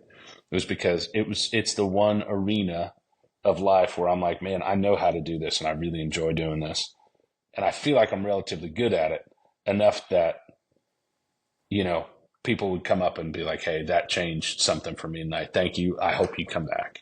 Yeah. Social media to me is, I think it should be something that's used, and this is just my opinion, but I think it's something that should be used as a tool to promote, as a tool to show off the thing that you're doing. That's the main job, right? It shouldn't be the main job. And I think that's where you start seeing artists who use it as their main job, and then they go to play a show, and you're like, okay, like I love this because I'm seeing the person I've seen on my phone, but it's not as exciting as seeing them on the phone. Yeah. I'd rather be the guy that's more exciting to see live than Oh yeah. I don't want to be exciting on your phone. Right. I don't want to be that guy. You know, if No. I'm exciting on your phone, I'm doing the way wrong thing. Yeah. You know, all of a sudden you'll see like link in bio, you know, some stupid shit like that. Listen, I have to put link in bio. Leave me alone. Well, yeah, there's always a link in bio, but I'm talking about a different link in bio. You know what I mean? Oh. That's when I'm a more exciting person on the internet. Yeah, I mean, When I've got Probably link in making a lot bio more with money doing that. with a jalapeno pepper sitting next to the link or whatever. Jesus. Who knows? And you know what? Hey, I don't hate anybody who does it. It's just that's not my world. I just play guitar. Trust me, if I knew there was a market out there for dad bods that in their late 30s, I'd Hey, fucking do dude, it. I bet you there is. There's people who like feet and shit. I don't know. Right. I had a friend. I did have somebody tell me once that they were going to make an OnlyFans and just go on and play guitar, like just dress normal and just play guitar. They're like, why not? And I was like, you know what? I never thought about it like that. But is it not the same as a Patreon? I guess. Yeah, it's the same exact thing. Does OnlyFans need to be for spicy content? No, I don't think so. I think it could just be a dude who gets there and plays guitar. You know, I think it was originally meant for like that sort of like, you know, paid thing. You know, like. Well, that's I think like that Patreon. I mean, Patreon's pretty much that now. I kind of want to do like a stage. Do you remember that app Stage It? Or I don't know if it was an app or like a maybe just like a website, but it was called Stage It. Basically, like you paid a ticket to watch somebody live stream a show. Oh, all right. It wasn't during COVID. I think Sarah Bareilles did one. A bunch of people I remember watching did it, and then I think it became a big thing over COVID. And I've watched. Oh, dude, over COVID, Nickel Creek did a series from a studio, and I paid $20 to watch or whatever it was, $10 to watch. But I mean, yeah, it wasn't as personal as watching them in a place, but at a time when you couldn't. I mean, hell, if I'm still getting to watch live music with my favorite bands, I'll pay $10 to watch them. I don't give a shit. You know, I just want to hear. I want to hear live music again. I want to hear them fuck up. I want to hear them have weird banter and not have the cameras turn off and have it be like hey, this is us. Just kidding. We'll be right back. And then, you know, no, I just want let it roll. Let them have fun and play with all the mistakes of a live show. I don't know. Maybe I'll start an OnlyFans where I just start playing music. You know, You know, just Probably fool don't, everybody. right? Just fool everybody and be like, haha, just kidding. No spicy content here, but here's my new song. You know, I think I've hacked the whole TikTok thing. Now that that's going away, I don't even know if it's really going away. But if it is, maybe I'll just do that. Maybe I'll just be like, spicy new content, and that's just me playing my new song. It's funny, like, because like I got up this morning and like, you know, because it's just fucking habit. Like you open your eyes and you get on your phone, right? And the first thing I saw when I opened Instagram this morning was, you know, TikTok says it will, you know, cease everything on Sunday, and it's like, like what time Sunday? Because I only have now a few more days to get all my TikTok scrolling through. And that's, man, it's so funny. Somebody said to me the other day, they were like, man, that's the one place I go for like stuff to laugh at. Right. And then I was at a studio playing guitar in a session for somebody, because I do that too. Like that's the thing I love about Nashville is like I'll get to play, like I'm playing for an artist Saturday. This girl Erin Vinecourt, she's playing the Ryman, opening up for Whitey Morgan. And I'm playing acoustic guitar and singing backup vocal for her because one, she asked, and two, why the fuck am I ever going to say no to playing the Ryman? I don't know. Right. You know, but like I did that for so long that that's still a part of me where I enjoy getting to do stuff like that. It's one of the reasons I love Vince Gill. You know, I mean, he's sitting in with the Eagles. He doesn't have to. Right. I mean, granted, you're sitting in with the Eagles, so it's like, yeah, whatever. But like even when he was playing with the Time Jumpers or, you know, I'll get into why I respect him so much another time, but like, yeah, I mean, I'm getting to do this with this artist on Saturday, and I really love that. And I'm trying to remember why I was tying this into fucking TikTok. I don't know. Oh, no. Well, have no idea. I just lost my train of thought. Anyway, TikTok is a place where people laugh at a bunch of shit, right? And for me, I was never that guy. Like, I find it funny, but like, I don't go onto it searching for stuff. Yeah, yeah. You know, I don't have an algorithm on TikTok that I'm like, oh, this is where I go to find. Oh no, I think somebody when we were having rehearsal was like, oh no, I was in the studio. That's what I was talking about. In the studio, playing for another artist. This guy Nate Curran, who's an amazing artist out of Florida, and the intern who's at the studio. We were talking to him back because they're younger, 21, 22. I was like, how do you feel about TikTok going away? And they're like, you know, it sucks. It's kind of like the place where I find like all my funny shit. But it is pretty overstimulating, and it definitely makes my attention span way shorter. And I'm fine. It's so interesting to hear somebody of their early 20s be like, hey, this stuff makes me feel like I'm just absorbing way too much, and I need to stop that. And I'm like, thank God, man. That's how I feel. I feel like, and I'm sure as a person in our late 30s, like, things are moving so fast. And sometimes I'm like on my phone, I'm like, I can't keep up with everything. It's like my brain doesn't allow me to follow that quickly. Yeah. And that's why I felt like TikTok was, I know they have YouTube shorts and reels and all that. And it's all like, it's quick stuff, but it's like, man, again, for me, I want to sit in an hour and a half show. Yeah. I want to sit and listen to a full 4-minute song, 3.5-minute song. I don't want to listen to a chorus for 60 seconds and be like, that's it. That's all I get. I don't get the story. Right. You're just trying to sell me the song on the chorus. Like, where's the rest of it? Imagine, take this into consideration. Imagine Whiskey Lullaby came out now, and the way they promoted it was just playing the chorus. Yeah. Or maybe part of the verse. Would it be as popular of a song? No. Probably not. No. It's still as good of a song, but would it have been as big? Not even close. No.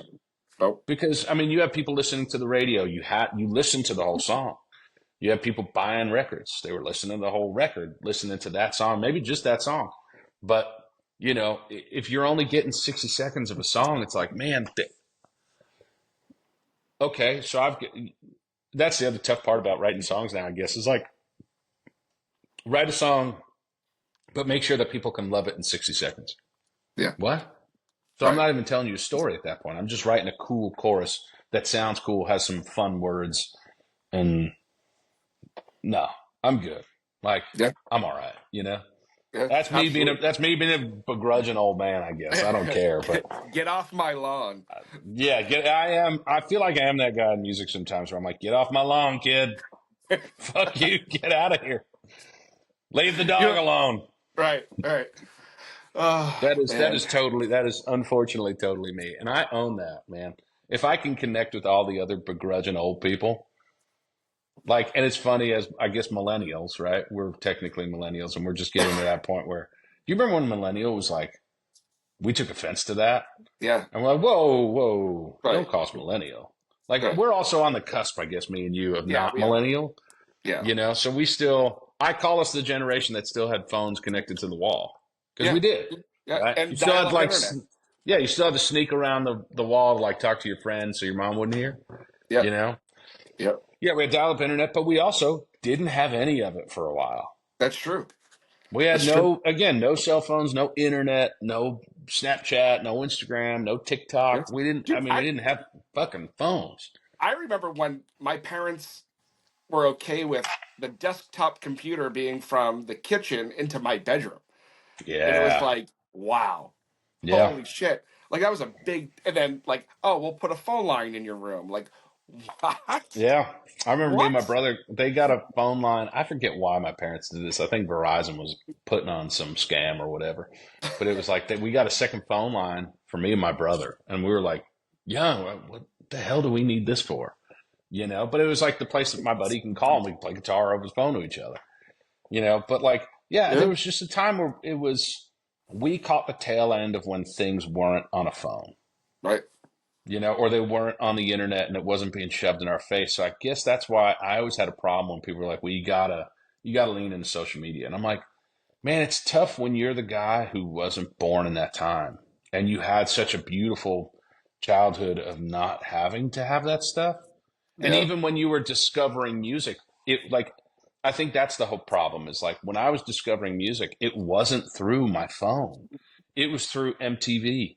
It was through the television, but then I was going to FYE and buying albums. It was going to the record store. I was buying vinyl as a kid because my dad had a record player, you Yeah. know? Like I had to actively read the lyrics in the booklet in a Yep. print that big because I Yep. couldn't Yep. go on a phone and look up the lyrics. Yep. You know, it's just like I discovered music so naturally, or what I felt like was very naturally. And that's how I want people to discover mine. But then I have to use these tools of something that I'm like, I know how it works. I know why it works. I may not be the best at it, but like, man, this is such an ugly way to discover music because it wasn't how I did it. It doesn't mean that it's wrong. It just means that I'm a begrudging old man telling you get off Yeah. my fucking lawn, you know? Yeah. But I still think that there's something really cool about going to a show or just buying a record or getting the song and streaming it and listening to it and then going, man, I really like this. I want to see what the record sounds like. Right. You know, I don't know how many people do that anymore. You know, I do that. There's a band, Sister Sadie, bluegrass group out of Nashville that I love, man. They are so good. And they did a cover of Cam's Diane. I don't know if you know that song. That Yeah. huge tune. And they did a bluegrass version of it. And I was like, these ladies are badass.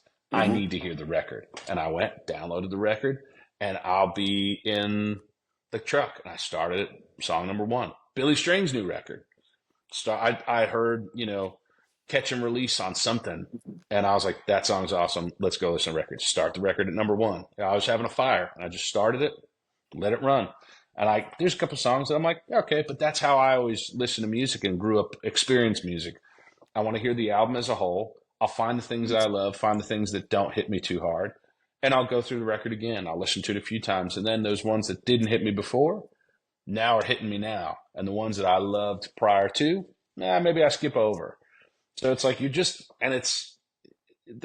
was just like the most natural way to hear music for me. And hearing it in 60 seconds on TikTok just like doesn't cut it. You know, It doesn't do the justice. No, it takes away from a lot of the art. It takes away from a lot of the connection. Right. And am I happy it's going away? Yes. You know, not just as like a begrudging artist. It's just I'm happy. I'm hoping that it allows people to start experiencing music again and like experience like even comedians. I'm like, go see them. Yeah. Like go see a comedian. Like they don't just have to be funny online. Right. Because some of those online comedians, I'm sure you've seen this shit too. Like I'm like, man, they are hilarious on here. But if it wasn't on a phone, and I saw them on a stage where they get instant reaction, like they would crumble. There's some people going on the road as a comedian. I'm like, oh, you're gonna do, and you see some of their acts, like they'll post some videos of it, and I'm like, no one's laughing. Right. And I'm It's like, kinda because you're funny on a phone. Right, like Matt Rife. Matt Rife to me is like that. Like I love his crowd work, but like his actual like stand up. Yeah, and that's the thing is he's so good at crowd work. Yeah, And I know people give him a lot of shit because they're like, your stand up kind of sucks, and he's like, but what I'm good at, like when he's playing arenas, he can't do crowd work like he can in a small room. right. But that's, I mean, it like I think like any comedian, they have their and every musician or any artist, you have your strength and you have your weakness. Like for him, crowd work is his thing. Yeah, And that's why, like, I would watch him or go to a show of his to be like, all right, I want to hear what you say about everybody in this room. You know, because that's the funny part. It's like, do you remember that old comedian Gallagher? Oh yeah, The guy who smashed the watermelons and all that shit. Like that was his thing. He would smash things on stage, and that was funny right. because he'd take this sledgehammer and just blow shit up. And you're like, all right, but if he didn't have that, would he have been funny? Probably not. But that's his thing. Yeah, Right. but that's his shtick. That's his whole like. That's what makes him fun. And yeah, I mean that's why you see any artist, right? It's like you see Wheeler Walker Jr. for a very different reason than you see Kojo, you know? That's true. Very. But true. you're still going to see them for that reason. So it's like Yeah. it's tough to be like, well, man, they have their thing, and then when I do it like this, it's not as good. It's like that's like telling a professional boxer to go do MMA and they suck at it, and you're like, well, you must not be a good fighter. It's like, no, they're great in the thing that they've practiced. Right. They're just not good at the other thing that you're assuming they should be good at all of it. So Right. it's like, again, like you could be great on social media. You might be terrible in a live setting. You could be great live and be awful on social media. That's how I feel like I am. I feel like I'm just posting because I have to, you know? Yeah. Like I feel like it's just something that I'm told to do and I have to do to keep up with it.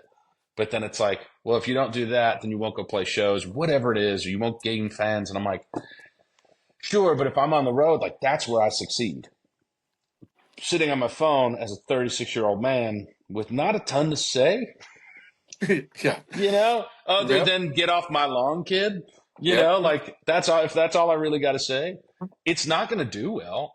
I can tell someone that up front. I'm like, if your whole goal is for me to be popular on TikTok, man, we got a problem. Yeah. Because I could promise you it's not going to work. It's not because I don't want it to work or like I'm being like, again, a begrudging old man, like, oh, I'm not doing that. It's like, no, that's not the arena where I succeed, man. That's not, it's you have a podcast because you succeed at talking to people really, really well. Thanks. It would be different if someone was like, hey, we're going to have you go make a movie on somebody. And you're like, I don't do movies. Right. Well, they're like, you could talk to people, right? You're like, yeah. Well, you could tell their story, right? No, they usually tell me their story. Well, no, go make a movie, and if it sucks, then we're just going to tell you about a podcast. And you're like, no, that's not how this works, man. Yeah.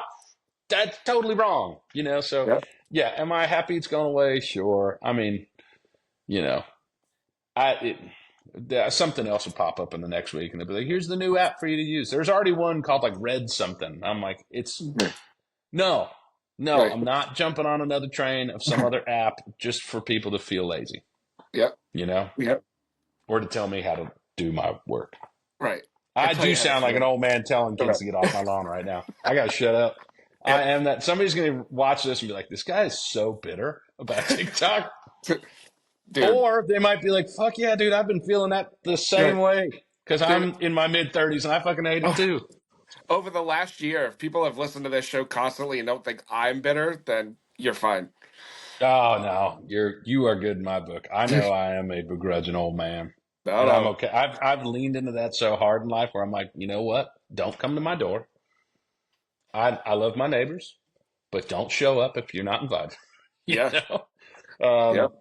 But yeah, I mean, when it comes to just like when it comes to that whole TikTok thing and all that stuff, I'm like, man, I leave it for the young kids. That's fine. I'm happy for them, but I just like playing, and that for me is getting lost. And I really hope that we get back to people playing live, where it's like it's an accepted thing to have a career where you're good at playing live. Yeah. And people come buy your records and buy your T-shirts and things like that. That again, that's part of why I wanted to do this live record it was a place that I felt like I'd feel my best doing that. And if I could put out that, and I truthfully wanted it to be out by the end of next week. So I had some new label, new management contracts go in where it's probably going to be closer into like first or second week of February, which is fine. Still relatively soon. But I just wanted to get something out. So that'll probably drop just as a whole.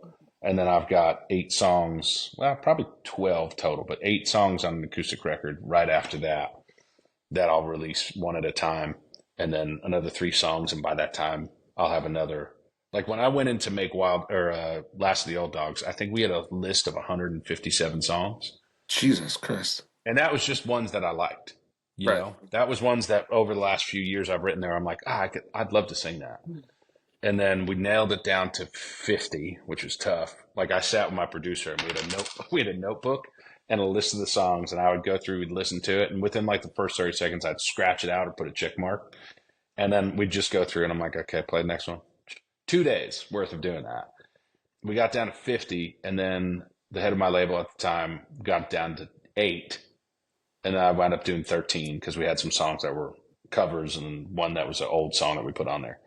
But I still have that folder of 157 songs, or now I guess 149 songs that I'm like, I still love these songs. I feel like I should put them out. So I think that's what the next year for me is going to be. I've told this new label what I'd like to do is just give them music that I can nonstop release songs every 3 weeks for, I guess, like the next year. Yeah. Just so there's always music. There's always something. There's always a new song. There's always something I could play to, and just people that hear. I don't need it to be a collection of work and then like die out over a month because people's attention spans have gone to shit. But like, cool, if you don't want that, I'll just give you a new song every 3 weeks. I'm cool with that. Yeah. And then at the end of however many songs we give, call it a record, and boom, you have a record. So yeah, I think that's where I'm at least heading with music wise. But I do want to get this live record out because, yeah, it was fun. And I listened to it and I go, man, that was a great show, a fun night. That very much explains how I spent that year or even last year. It was just me, an acoustic, and a bunch of people laughing, getting drunk, and feeling something. Some guy yelling "fuck her" from the audience, you know. But it's that feeling that I think, like, when you listen to a live record, you go, man, I wish I was there. Yeah. Kojo's live record. Oh. Oh. Yeah, it's like, even though that's in an arena, I'm like, man, that for me, I instantly heard it, and you hear the audience and you hear people react, and it makes you feel something. Yeah. And I go, man, the forgotten art is the live album. Yeah. That 100%. I think is something that, like, I know people want to hear Zach Top live record, whatever. And I'm saying, you know, I did shows with him in August, and he's incredible. I met him a year before in Indianapolis, and he had not had a single song out yet. He was doing some showcase. I just remember going up to him after, and it was just him and a guitar. And I was like, hey, man, you're going to be special. And I don't even know if he remembers that. It was some showcase for a company that does like fairs and festivals and things like that. But he was spectacular, just alone. And he was still, didn't have a mustache or anything. It was just probably a year before that. And I was like, dude, you are going to be a force. And he was like, oh, thanks, man. And he's just young and Full young of life. kid, full of life. Now he's ripping cigs and Yep. going like, what have I done with myself? You know, it's Right. no, but I mean, yeah, there's I know people want to hear a live album from him, but that's the thing. Like, I always loved a live album because you found out who they were. Yeah. You found out if they're good or not on a live record. You know, That's like John Mayer's Yeah, a 'cause live record because he's good, right. and he can do you that. can't hide. You can't hide. Yeah, you can't hide it behind anything. I mean, they have the ability to do auto tune and all that shit live now. Don't ask Oliver Anthony that. You know, I'm sure he'll have something to say, but No, there was a meme where it was like every Uber driver in Nashville, and it was just him saying what he was saying, and I was like, that's probably the most accurate thing I've ever seen. yeah. And here's the thing: I love Parker McCollum's music, Oliver Anthony's music. For what it was, I think it was cool at the time. But again, it was one of those things. It's like you're great in the arena of the internet where it worked and it got heard from people. You put it live and it maybe didn't translate as well. Parker McCollum can play live. You know, that kid can do it, and he could put on a show. So it's like, don't knock what you can't do, man. Right. And don't knock what somebody's been working on their whole life. I think that's kind of the thing, is when you start barking up the tree of the Texas musician, that's a poor road to do. Yeah. Because those guys do it. They do it for life. Parker's going to be here in 2 weeks down at URI, and I'm Cool. really thinking of saying fuck it and going to see him because I've always wanted to see him. Oh yeah, I totally would. So I think I might might call out of work that night and go. Good for you. Yeah, I think that he would be a show I'd love to see. But like Texas musicians, I just commented on a buddy's Instagram. The guitar player for Luke Combs posted the Wilder Blue. Yeah, they're great. And Zane Williams has been one of my favorite writers and singers, who was a Nashville guy, got burnt out, moved back to Texas, and has rebuilt this career, not only as himself, but now with a band. And like, I could not be more excited or think of somebody more deserving than him. I don't know him personally. I've watched his career, and I'm like, man, again, Nashville can chew you up and spit you out, but like, there's something about these Texas guys when they stick to their guns. They're like, well, I can go home and make a living in Texas. Yeah. They're driving around in tour buses and they're just playing Texas. And I'm like, I'm in my truck. How do you afford that? How do you afford that? But it's like, you can hit Texas 8 different ways in the same year, and people love live music in Texas. So it's like, I I talked to, I don't know if you know who he is, but Garrett Bradford. Yeah, I I know talked to of him him. I don't know him personally. I talked to him yesterday for this show, and like that's what we talked about. He was like, I could stay in Tech. He goes, I've made more money in Texas than I've ever done in Nashville. And that was the whole thing about You know, Texas for a it's long time is Texas was its own bubble. But right, now people are starting to hear Texas musicians and go, oh, man, that's great. And I'm like, right. it's always been great. You know, your William Clark Greens, your Mike Ryans, your Yep, Zane Williams, your Parker McCullums. These guys have been at it for free. Your Cole Wetzels. These guys have been at it for forever. right. It's the same, like, to me, it's the same feeling of like your Jersey Shore musician. You know, guys who just hustled and they played the Yeah, market and they played the circuit. They played Philly, New York, Boston, and they did that over and over and over. Or like your old scene emo bands. It's the same thing. Just you put in the time, you get good at the craft, you can make money without someone telling you how to make money, and not, you know, they're not using social media to make their money. They're like, I'm going to go play a show and we're going to gain an audience by hitting these markets. And you play your covers and you play your original songs. And if the originals kick off, people come see you again. And that's the way it's always been done down there. It's the way it's been done pretty much everywhere. And something about Nashville where it kind of meshes in with the Los Angeles mentality of like, let's see if it works first and then we'll put you out there. It doesn't always click with me because yeah, like we've all seen careers skyrocket through people who have put in the work and done the years. And it's like that. It sucks that it takes that long, but I mean, at the same time, anything that good is going to take a while. yeah, So, you know, I always respect the Texas musicians and what they do. And you know, Josh Abbott, another one. But like Zane, to me, he has a song called Willie's Road on one of his personal records. He's got a song called Jayton and Jill. He's got a song called Texas Like That. Kansas City Sunrise, one of my favorite songs. But he's got a song called Willie's Road that talks about his time in Nashville and how he just followed what Willie Nelson did. Because where I live in Nashville, I live north of town. Right above me is a little town called Ridgetop, which is where Willie Nelson's house was when he lived here. And that's the one that burned down over when he was at a Christmas party or playing downtown, I think at Tootsie's. yeah, And as soon as he saw the house burn down, he immediately took it as a sign, moved back to Texas. And that's, I mean, after he had Crazy and all these beautiful songs written. Zane, I think, probably had a similar feeling where, like, you know, this town it'll tell you to do one thing, and something about your moral compass is like, that's not the way this should be done. And he went back to Texas and made a career, you know, but I don't know if it was a big, profitable career as a solo guy. And then, boom, he starts his band, which they were called something else before Wilder Blue. I have a record of it, and I forget. And then it turned Wilder Blue, and now they're opening up for Luke Combs, you right. know, and they did a Our Vinyl session. I think it was Our Vinyl, and they did that song Dixie Darlin', which is an older song from them. And I think it's one of their best songs, you know, but it's a bluegrass tune. And he's Yeah, just, man, he's got a song called While I Was Away. If you have time, or anybody who's watching this, and you want to hear one of the best songs that explains how musicians feel, not even as a guy who, I don't have kids, but most musicians who have kids and travel, or anybody who travels for work, period. Or even if you just have a job and you don't feel like you see your kids enough or people who you love enough, go listen to the song Zane Williams, While I Was Away. It is the most gut-wrenching thing. My only story about this, and I'll keep it brief because I know I've been talking for a while. There's it's a fine. YouTube video of him singing the song. I think it's called like the Steamboat Songwriters Festival, something like. I was never part of those because I think I hadn't moved to town yet. But it's a video of Zane Williams. I'm pretty sure he's a little drunk, and he's got his eyes closed, and he's singing the song. And right behind him is Charlie Worsham. And I had just written with Charlie not long before I was watching this video, and I'm sitting on my couch, and I'm watching it on TV. I have YouTube up, and I'm just listening to the song for the umpteenth time. I see Charlie in the background, and I'm drunk, and I text him, and I said, "Hey, bud."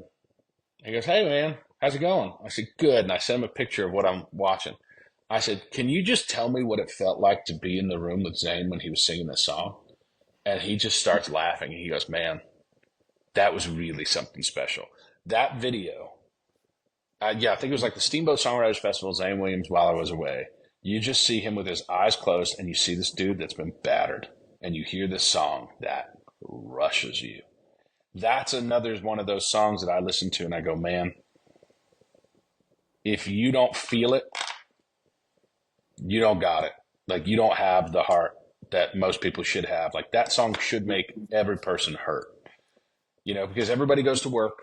Everybody's away from people that they love. I'm 14 hours away from my family, and I have to live with that, which sucks sometimes, because it's like I do something that's inherently selfish, like chasing a dream it's a selfish thing, because usually what you should be doing at 36 is just tending to whoever's next in the lineage, right? And I'm sitting here playing music, but I'm missing a lot of my family time. I'm missing a lot of my friends and my family, and having an aunt that just died. It puts a lot in perspective, and I think it was just one of those things that you listen to a song like that and you go, it's called While I Was Away, and obviously it kind of gives away in the title, but the way he explains it with his kids it's out of control. But that's why, to me, like, when I heard that song, I was like, he is one of the better songwriters that I hope people really give the credit to one day. And I fanboy over him so hard, because he's just so good, and he's so honest. And that's what I love about him. And I really hope the best for that band, because he deserves it. I'm sure all those guys deserve it. That's just one of those, like, if I could root for anybody hard right now, it would be him, because he's a guy also didn't use social media, didn't grow up with it. I mean, I know he's older than you and I,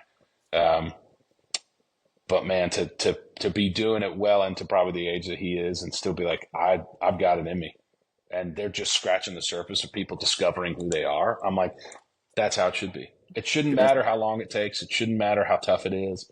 If you are one of the ones who will still stick it out, there's a reason why you are that one. And I hope to see him as one of those guys they put in the Country Music Hall of Fame as one of the better songwriters of our life, because he is that good, So that's your homework for the day. Well, that's what I'm going to go listen to all of Zane Williams, just regular songs. But that one in particular is, man, it's a tough one, but it's so good. Yeah. Like, I got some things to do this afternoon, so like now I have something. Good luck. Awesome. Well. Matt, I could talk to you all day. I know. We almost got 2 hours. I hope this is your longest. I hope this is your longest episode. Unfortunately, it's not. Love I've had some doozies. I almost carried you over to make another cup of coffee, which I'm going to go do in a minute. Yeah.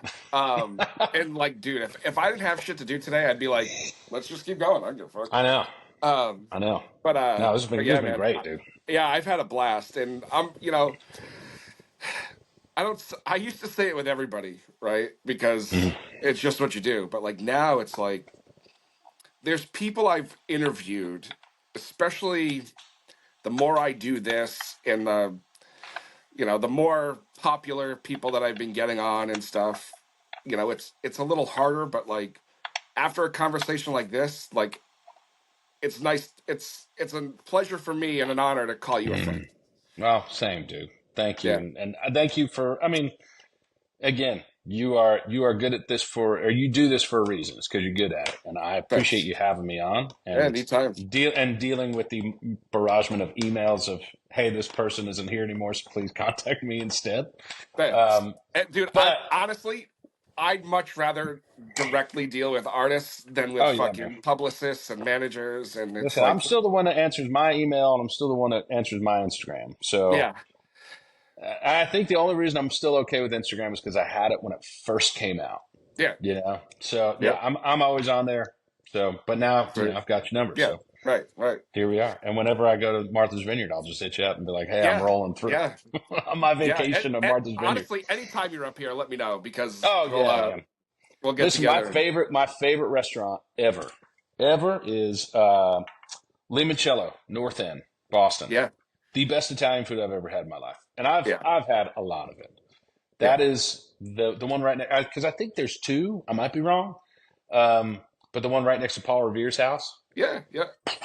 Man, I was there touring through one time, ate there, and I was like, I need to come back here. I've sent every single friend, whoever is like, I'm going to Boston. Do you have any recommendations? I'm like, do I? And they come back. When we play with Whiskey Myers, at the amphitheater there, I took my band and some of their crew who came with us, and we sat outside in the little outdoor patio because it was a beautiful day. And I was like, boys, this is my favorite restaurant ever. And I mean, we spent an exorbitant amount of money eating. There was like 7 of us, Right. but we all just sat back, and I just said, "So, how do we feel?" And they're like, "Yeah." And I'm like, "Oh, I know. You'll be back, Right. won't you?" They're like, "Oh, yeah, Yeah. absolutely." And now we So, have to work, Matt. Thanks. yeah, now we have to go sing songs. Yeah. So, with that said, next time I'm up there, we should go Yeah. get some Absolutely. good Italian food and drink I, copious amounts of wine yeah. because that's I like it. something to do. I Well, like hell it. yeah, dude. Well, man, All right, buddy. thanks for having me on, bud. Oh, anytime. We'll do Yeah. this again because we have so much more to talk about. Oh yeah. Well, now we'll have to do before and after TikTok. Yeah. Absolutely.